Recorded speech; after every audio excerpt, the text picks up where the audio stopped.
In this question, we have a look at updating the image. There are different ways to approach this question, either imperative or declarative.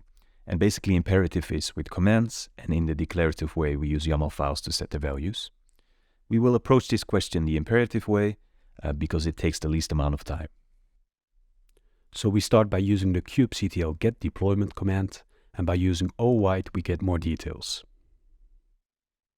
Now we use the kubectl set image command and we update the image to 1.19.8.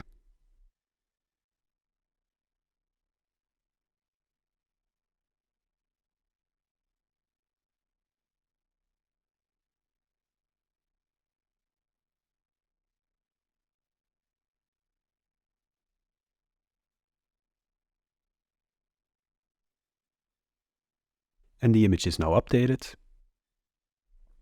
And in order to check if the deployment is in running state, we use the kubectl get deployment command.